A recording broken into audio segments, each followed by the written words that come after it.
हम लोग कर रहे हैं गणित प्रकाश कक्षा 7 और इसके अंतर्गत हम लोग परिमेय संख्याएं कर रहे हैं। लगातार उसको समझते जा रहे हैं और साथ साथ एक्सरसाइज भी करते जा रहे हैं।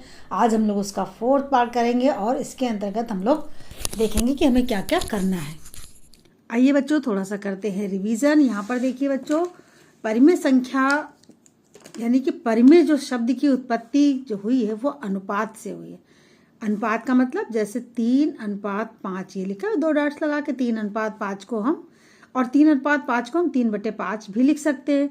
अब 3/5 जो है एक क्या है, ये एक भिन्न है और 3/5 तो एक भिन्न है। अगर मान लें यहाँ पर होता है हमारे पास -3/5 को हम -3:5 तो लिख नहीं सकते, तो ये भिन्न तो हुई नहीं। तो फिर ये क्या है, तो ये क्या चीज़ है बच्चों, परिमेय संख्या एक ऐसी संख्या के रूप में परिभाषित किया जाता है जिसे P/Q के रूप में व्यक्त किया जा सके, जहाँ P और Q पूर्णांक है तथा Q बराबर नहीं है 0 के। इस प्रकार -3/5 एक परिमेय संख्या है जहाँ पे P क्या है -3 है, Q क्या है 5 है। अब यहाँ पर हम लोगों ने ये भी देखा है कि परिमेय संख्या की कुछ विशेषताओं को जो पढ़ा है, यहाँ पर एक साथ फिर से रिवीजन कर लेते हैं परिमेय संख्या की विशेषताओं को। तो चलिए आपको बता देते हैं। सभी भिन्न परिमेय संख्याएं हैं, जैसे 7/11 एक भिन्न है, जहाँ पर हम 7/11 की जी P/Q से तुलना करते हैं तो P का मान हो जाता है 7, Q का मान हो जाता है 11, तो 7/11 क्या है, एक परिमेय संख्या है। इधर देखिए कि सभी परिमेय संख्याएं भिन्न नहीं है। अब जैसे -3/7 है, इसको जब P/Q से तुलना करते हैं तो P हो जाता है -3, Q हो जाता है 7। तो इसका मतलब क्या हुआ कि P यहाँ पर क्या है, वो है यहाँ पर ऋणात्मक है, अतः ये भिन्न नहीं है। क्योंकि भिन्न अगर तब होती जब होती केवल 3/7, तो यहाँ तो -3/7 है, तो यहाँ पर ये परिमेय संख्या तो है लेकिन भिन्न नहीं है। अगला देखिए कि सभी पूर्णांक परिमेय संख्या है, पूर्णांक जितने भी हैं, जैसे कि -3 है तो इसको लिख सकते हैं -3/1, -6/2, -18/3, इस तरीके से बराबर है। -3 को इस तरीके से हम लिख सकते हैं। जब P/Q से तुलना करते हैं तो सभी परिमेय संख्या है, क्योंकि P बराबर -3 हो गया, Q बराबर 1 हो गया, यहाँ पर P बराबर -6 हो गया और Q बराबर 2 हो गया। इसी तरीके से चलता रहेगा। अब यहाँ पर देखिए कि सभी जितनी भी हमारी परिमेय संख्या हैं वो पूर्णांक नहीं है। कैसे, -3/2 लिखा हुआ है तो P/Q से जब तुलना करते तो P बराबर हो जाता है -3, Q बराबर हो जाता है 2, लेकिन ये तो सब पूर्णांक है -3 और Q, लेकिन -3/2 जो है ये पूर्णांक नहीं है। तो फिर ये क्या है, तो ये एक परिमेय संख्या है। अब हम बच्चों, हमने परिमेय संख्या के बारे में बहुत कुछ पढ़ लिया है, अंश और हर को बदलना भी पढ़ लिया है, सरलतम रूप भी पढ़ लिया है। अब हम आज देखेंगे कि परिमेय संख्या को संख्या रेखा पर कैसे दर्शाएं। यहाँ पर देखिए बच्चों, कैसे हम दर्शाएं परिमेय संख्या को हम किसी भी परिमेय संख्या रेखा पर। तो यहाँ पर आप बच्चों देख रहे हैं कि यहाँ पर जो संख्या रेखा है, तो पहले हम ये जान ले कि आखिर ये संख्या रेखा क्या है। तो ये रेखा एक नॉर्मल रेखा हमने जैसे खींच ली है, इसमें हमने क्या किया, बीच में हमने 0 रख दिया। अब इस 0 के हमारे दाहिने हाथ की तरफ, मतलब इधर की तरफ, ये क्या है, ये सारे प्लस के अंक होते हैं यहाँ पर। तो जैसे मैंने बांट लिया 1, 2, 3, ये प्लस का 1 हो गया, ये प्लस का 2 हो गया, ये प्लस का 3 हो गया, यानी कि किसी रेखा पर संख्या को दर्शाना। तो यहाँ पर दाहिनी तरफ, हमारे दाहिनी तरफ क्या होता है, सारे प्लस के अंक होते हैं। और जब हम बाईं तरफ जाते हैं, कि मतलब इस तरफ जाते हैं, तो सारे जो हमारे अंक होते हैं वो कौन से होते हैं, माइनस के होते हैं। यहाँ पर भी बांट लेते 1, 2, 3, तो ये माइनस का 1 हो गया, ये माइनस के 2 हो गया, ये माइनस के 3 हो गया। तो ये तो हमारी हो गई संख्या रेखा। संख्या रेखा अब हम समझ गए, किसी रेखा पर संख्याओं का जो निरूपण होता है वो संख्या रेखा हो गई। अब यहाँ पर हमें सबसे पहले हमारे पास हमने 2 सवालों को लिया है, 3/4 को इस रेखा पर दिखाना है, -5/4 को इस रेखा पर दिखाना है। तो सबसे पहले हम देख लेते हैं कि 3/4 को हम कैसे दर्शाएंगे। अब यहाँ पर बच्चों पहले ये देख ले कि ये 3/4 कहाँ पर आएगा। ये चूंकि हमें ये तो पता चला है कि ये प्लस का है, तो यानी कि हमारी दाहिनी तरफ आएगा, यानी इस तरफ हमें 0 से लेकर हमें दर्शाना है। लेकिन 0 से लेकर हमें कहाँ पे दर्शाना, 0 से 1 के बीच में, कि 1 से 2 के बीच में, कि 2 से 3 के बीच में, कि कहाँ। तो इसके लिए बच्चों क्या करेंगे, अगर हमारा अंश जो होता है, अंश यानी ऊपर वाली संख्या, अगर इस हर से छोटा होता है तो हम देखते हैं कि वो जो होता है वो 0 से 1 के बीच में वो संख्याएं आती हैं। एक तो हमारे पास ये है, इससे देख सकते हैं। दूसरी हम क्या कर सकते हैं कि अगर 3/4 है और अगर हमने इसको भाग दिया 4 को 3 से, तो कितना आ जाएगा, नहीं जाएगा, दशमलव लगाएंगे, 0 बढ़ाएंगे तो 4 सत्ते 28 हो जाएगा, 2 बचेगा और यहाँ पर फिर से 0 बढ़ा लेंगे, 4 पंचे 20, यानी कितना आ गया 0.75, यानी ये जो है 1 से छोटा है ना, 1 पूरा नहीं है। तो इसका मतलब क्या है, 0 से 1 के बीच में ही इसको दर्शाया जाएगा। अब यहाँ पर क्या है कि 3/4 है, यानी 4 भाग करने, तो 0 से 1 के बीच में हम 4 भाग करेंगे, 1 2 3, देखिए मैं 4 भाग हो गए, 1 2 3 4 भाग हो गए। अब हम क्या करेंगे, अब 3/4 हमें लिखना है, तो जब 4 भाग हुए हैं तो 1/2 ये हो गया, 2/2 ये हो गया और 3/4 ये हो गया।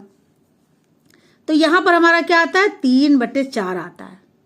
ये 3/4 है जो हमने संख्या रेखा पर इसको दर्शा दिया और यही हमारा क्या हो गया, उत्तर हो गया। तो बच्चों आप समझ गए होंगे अच्छे से कि जब अंश जो होता है वो हर से छोटा होता है, तो जो संख्या रेखा पर हमें जो भिन्न को परमेय संख्या को दिखाना होता है वो 1 से पहले, यानी 0 से 1 के बीच में।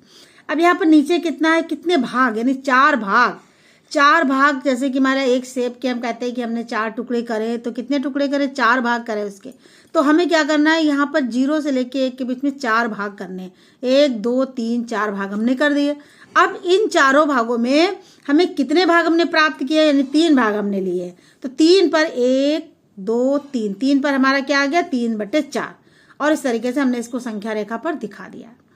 यहाँ पर एक अगला जो क्वेश्चन था इसी में -5/4, यहाँ पर देखिए दूसरी मैंने पेज ले लिया साथ, ताकि आप अच्छे से समझ सके।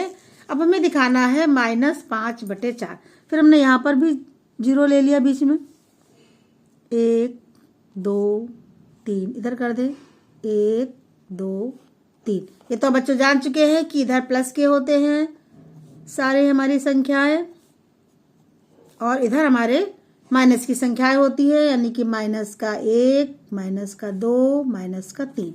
अब चूंकि यहाँ पर आप देख रहे हैं बच्चों कि यहाँ पर -5/4 है, यानी हमें अपनी बाईं ओर जो हमारे ऋणात्मक अंक है वहां पर हमें उनको दर्शाना है। अब बात यह आती है, वहां पर तो भी हमने आपको बताया था कि 3 अंश छोटा है, तो यानी कि 1 से पहले ही होगा। अब यहाँ पर देखिए क्या है, अंश का मान बड़ा है, बड़ा यानी 5 जो है वो 4 से बड़ा है।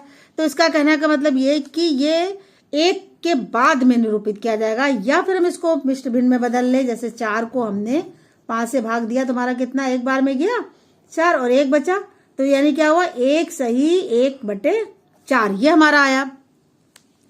तो 1 सही 1/4 जो आया, इसका मतलब क्या हुआ कि 1 और 2 के बीच में हमें इसे दर्शाना है, इस संख्या को दर्शाना है 1 के बीच में। अब इसके हमें कितने भाग करने हैं, इसके हमें 4 भाग करने हैं। इधर नहीं, इस तरफ हमें ले जाना है क्योंकि हमारे माइनस के अंक है। तो 1 के बाद हमें दर्शाना है, 1 तो हमारा पूर्णांक है तो उसके बाद ही हम दर्शाएंगे। कितने भाग करने हैं हमको, यहाँ पे 4 भाग करने, 1 2 3, यानी 1 2 3 4 भाग हमने कर लिए। अब हमें कहाँ पर हमें पहुंचना है, 1/4, 1/4, यानी कि हम यहाँ पर अगर देखें तो हमारा 1/4 यहाँ पर आएगा, 2/4 यहाँ पर आएगा, 3/4 यहाँ पर आएगा और 4/4 यहाँ पर आएगा।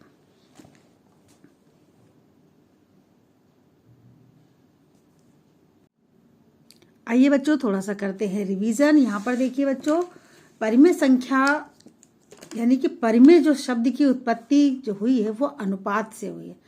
अनुपात का मतलब जैसे 3:5 ये लिखा है 2 डॉट्स लगा के, 3:5 को हम, और 3:5 को हम 3/5 भी लिख सकते हैं। अब 3/5 जो है एक क्या है, ये एक भिन्न है, और 3/5 तो एक भिन्न है। अगर मान लें यहाँ पर होता है हमारे पास -3/5 को हम -3:5 तो लिख नहीं सकते, तो ये भिन्न तो हुई नहीं। तो फिर ये क्या है, तो ये क्या चीज़ है बच्चों, परिमेय संख्या एक ऐसी संख्या के रूप में परिभाषित किया जाता है जिसे P/Q के रूप में व्यक्त किया जा सके, जहाँ P और Q पूर्णांक है तथा Q बराबर नहीं है 0 के। इस प्रकार -3/5 एक परिमेय संख्या है जहाँ पे P क्या है -3 है, Q क्या है 5 है। अब यहाँ पर हम लोगों ने ये भी देखा है कि परिमेय संख्या की कुछ विशेषताओं को जो पढ़ा है, यहाँ पर एक साथ फिर से रिवीजन कर लेते हैं परिमेय संख्या की विशेषताओं को। तो चलिए आपको बता देते हैं। सभी भिन्न परिमेय संख्याएं हैं, जैसे 7/11 एक भिन्न है, जहाँ पर हम 7/11 की जी P/Q से तुलना करते हैं तो P का मान हो जाता है 7, Q का मान हो जाता है 11, तो 7/11 क्या है, एक परिमेय संख्या है। इधर देखिए कि सभी परिमेय संख्याएं भिन्न नहीं है। अब जैसे -3/7 है, इसको जब P/Q से तुलना करते हैं तो P हो जाता है -3, Q हो जाता है 7। तो इसका मतलब क्या हुआ कि P यहाँ पर क्या है, वो है यहाँ पर ऋणात्मक है, अतः ये भिन्न नहीं, क्योंकि भिन्न अगर तब होती जब होती केवल 3/7, तो यहाँ तो -3/7 है, तो यहाँ पर ये परिमेय संख्या तो है लेकिन भिन्न नहीं है। अगला देखिए कि सभी पूर्णांक परिमेय संख्या है, पूर्णांक जितने भी हैं, जैसे कि -3 है तो इसको लिख सकते हैं -3/1, -6/2, -18/3, इस तरीके से बराबर है। -3 को इस तरीके से हम लिख सकते हैं। जब P/Q से तुलना करते हैं तो सभी परिमेय संख्या है, क्योंकि P बराबर -3 हो गया, Q बराबर 1 हो गया, यहाँ पर P बराबर -6 हो गया और Q बराबर 2 हो गया। इसी तरीके से चलता रहेगा। अब यहाँ पर देखिए कि सभी जितनी भी हमारी परिमेय संख्या है वो पूर्णांक नहीं है। कैसे? -3/2 लिखा हुआ है, तो P/Q से जब तुलना करते तो P बराबर हो जाता है -3, Q बराबर हो जाता है 2, लेकिन ये तो सब पूर्णांक है -3 और Q, लेकिन -3/2 जो है ये पूर्णांक नहीं है। तो फिर ये क्या है? तो ये एक परिमेय संख्या है। अब हम बच्चों, हमने परिमेय संख्या के बारे में बहुत कुछ पढ़ लिया है, अंश और हर को बदलना भी पढ़ लिया है, सरलतम रूप भी पढ़ लिया है। अब हम आज देखेंगे कि परिमेय संख्या को संख्या रेखा पर कैसे दर्शाएं। यहाँ पर देखिए बच्चों, कैसे हम दर्शाएं परिमेय संख्या को हम किसी भी परिमेय संख्या रेखा पर। तो यहाँ पर आप बच्चों देख रहे हैं कि यहाँ पर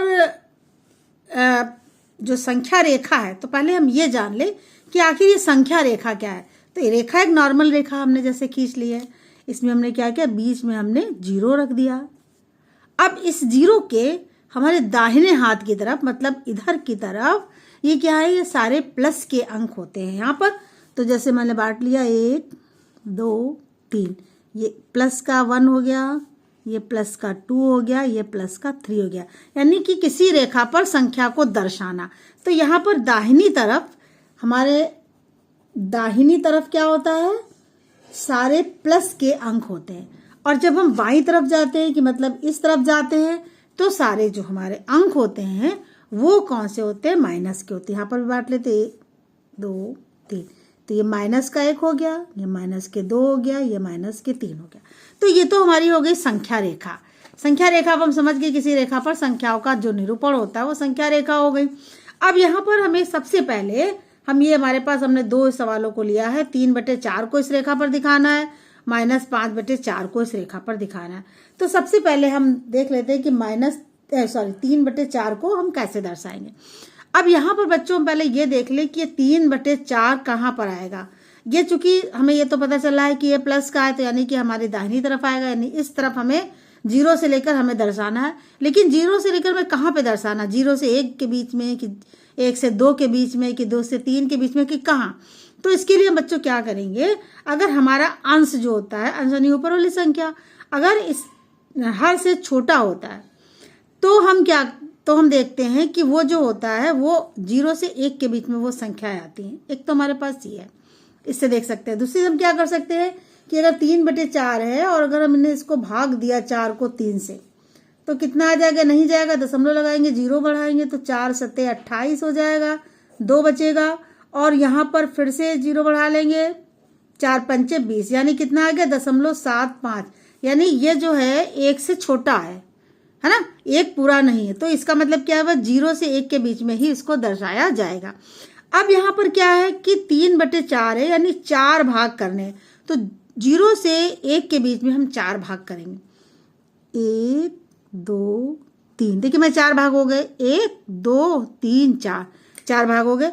अब हम क्या करेंगे, अब 3/4 हमें लिखना है, तो जब 4 भाग हुए हैं तो 1/2 ये हो गया, 2/2 ये हो गया और 3/4 ये हो गया। तो यहाँ पर हमारा क्या आता है, 3/4 आता है। ये 3/4 है जो हमने संख्या रेखा पर इसको दर्शा दिया और यही हमारा क्या हो गया, उत्तर हो गया। तो बच्चों आप समझ गए होंगे अच्छे से कि जब अंश जो होता है वो हर से छोटा होता है तो जो संख्या रेखा पर हमें जो भिन्न को परिमेय संख्या को दिखाना होता है वो 1 से पहले यानी 0 से 1 के बीच में। अब यहाँ पर नीचे कितना है, कितने भाग, यानी 4 भाग। 4 भाग, जैसे कि हमारा एक सेब के हम कहते हैं कि हमने 4 टुकड़े करे, तो कितने टुकड़े करे, 4 भाग करे उसके। तो हमें क्या करना है, यहाँ पर 0 से लेके 1 के बीच में 4 भाग करने, 1 2 3 4 भाग हमने कर दिए। अब इन चारों भागों में हमें कितने भाग हमने प्राप्त किए, यानी 3 भाग हमने लिए। तो 3 पर 1 2 3, 3 पर हमारा क्या आ गया, 3/4। और इस तरीके से हमने इसको संख्या रेखा पर दिखा दिया। यहाँ पर एक अगला जो क्वेश्चन था इसी में -5, यहाँ पर बच्चों देखिए -5/4 को हमें संख्या रेखा पर दिखाना है। तो यहाँ पर हमने एक संख्या रेखा खींच रखी है, देखिए संख्या रेखा है। अब हमें इस पर संख्याएं बनानी है, तो संख्या रेखा है और संख्या बना देंगे। तो संख्या रेखा 0 रख लेंगे बीच में। हम जानते हैं दाहिनी तरफ हमारे जो संख्याएं होती वो सारी संख्या प्लस में होती हैं इस तरीके से, और हमारे जो बाईं तरफ संख्याएं होती वो सारी संख्याएं माइनस में होती हैं। तो यानी -1 -2 -3। अब यहाँ पर हमारे पास है -5/4। बच्चों हमने अभी आपको बताया था कि अंश अगर छोटा होता है तो हर बड़ा होता है, नीचे की संख्या यानी हर बड़ा होता है, तो वो 1 के अंदर ही यानी 0 से 1 के बीच में वो संख्या आई थी। इससे आपने और दूसरा तरीका था कि भाग करके भी देखा था, तो 0.75 आ रहा था वाले सवाल में। अब यहाँ पर क्या है, हमारा अंश की जो संख्या है वो बड़ी है, तो इसको हम मिश्र भिन्न में चेंज कर लेंगे पहले। जैसे अगर 4 को 5 से भाग देंगे तो 4 1 4 आएगा, 1 बचेगा तो कितना हो जाएगा, 1 सही 1/4। तो यानी कि इसको हम लिख सकते हैं 1 पूरा और 1/4, यानी 1 तो पूरा ही है और 1/4 उसका हिस्सा है। अब इसको हम संख्या रेखा पर दर्शाएंगे, तो 1 तो पूरा हो गया, तो यानी कि यहाँ तक तो आना ही आना है। अब इसके बाद हमें ये कितने हमारे भाग है, 4 भाग है। तो हम इसे आगे की यानी 1 से और -1 से -2 के बीच के जो हमें 4 भागों में उसको बांटना, 1 2 3 4 भागों में हमने बांट दिया। अब इसके बांटने के बाद हमें कितना लेना है, 1/4। तो 1/4 तो इसका यहीं पर आ जाएगा 1/4। अब लेकिन चूंकि 1 मेरा पूरा था और 1/4 ये हिस्सा हो गया, तो इसका मतलब क्या हुआ, ये हो गया हमारा 5/6 यानी कि 5/4 यानी कि माइनस का 5/4 है। इसी तरीके से उसको आगे भी हम लिख सकते हैं, -6/4 -7/4 और फिर यहाँ पर -8/4, यानी किसको काट देंगे तो फिर -2 ही आ जाएगा। कहने का मतलब क्या हुआ कि 1 तो हमारा पूरा ही था, उसके आगे हम जब सबसे पहले चले तो ही वही हमारा 5/4 यहाँ पर आ गया, जो हमने 1/4 हिस्सा का लिया था। 4 भाग सबसे पहले हमने क्या किया था, संख्या रेखा में 1 से 2 के बीच को 4 भागों में बांट दिया था। 4 भागों में बांटने के बाद पहले ही पर हमारा 1/4 आ गया, यानी कि पहला हिस्सा ही आ गया। चूंकि 0 से 1 तक पूरा चले थे, फिर उसके बाद ये चले थे, तो ये 5/4 और ये माइनस का रहेगा, यानी -5/4। इस तरीके से हम कोई भी संख्या को संख्या रेखा पर आराम से निरूपित कर सकते हैं। बच्चों आपको ये समझ में भी आ गया होगा, आगे अभ्यास जब करवाएंगे तो और इस चीज़ को क्लियर करेंगे। अब आपका काम ये है कि आप संख्या लीजिएगा, परिमेय संख्या, और उसको इसी तरीके से इस पर कोशिश करिएगा और अपने आप से प्रयास कीजिएगा कोई भी संख्या लेकर कि संख्या रेखा पर इसको कैसे दिखाया जाए। तो संख्या रेखा और संख्या रेखा पर परिमेय संख्या को दिखाना मुझे उम्मीद है कि आपको समझ में आ गया होगा, लेकिन आप इसका प्रयास आज और अभी ज़रूर कीजिएगा ताकि आपको ये सब कुछ पक्का हो जाए। और फिर अगली वीडियो में हम लोग किसकी करेंगे नेक्स्ट अभ्यास।